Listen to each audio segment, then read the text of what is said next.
Hey, good buddy, Tim the Trucker here.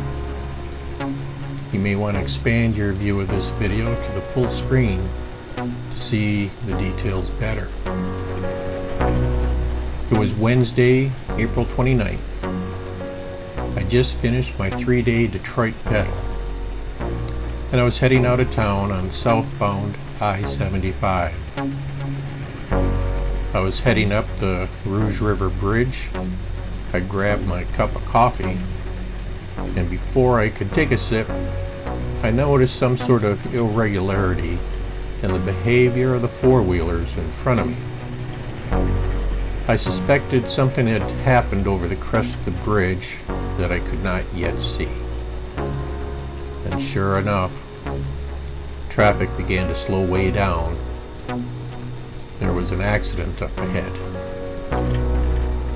So after reacting to the slowdown, I grabbed a sip, then sat down my coffee so I could focus on the task at hand. There was a road crew doing bridge repairs, and some typical four-wheeling idiot was not paying attention, and that idiot slammed smack dab into the back of the warning arrow being pulled behind the road crew's truck. That car started on fire, and the white smoke was the road crew using their fire extinguisher to try to put out the flames. But the fire extinguisher was just too small for the job. So when we pull up next to the car, you're going to see it fully engulfed in flames.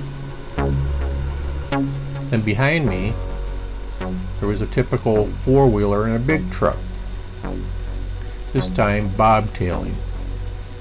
So while everyone else is moving right to get around the scene, he decides he's going to move left to move up and try to cut in line.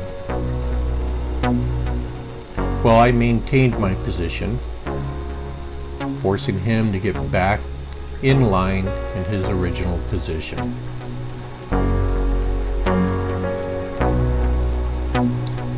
So after traversing this debris field, that four-wheeler and a big truck had to express his agitation towards me for not being his submissive.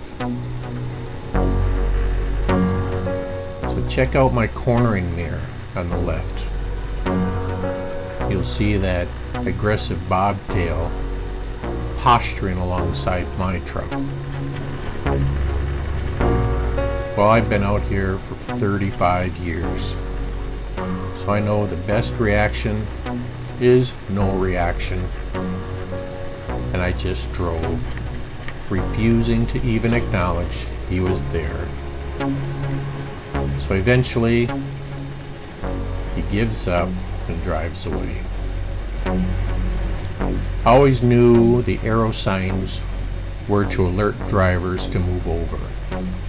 And I always heard about accidents in which four-wheelers drive into the work crews. But in 35 years, this was the first time I actually witnessed an accident of that sort. If you stay out here long enough on the road, you'll eventually see everything.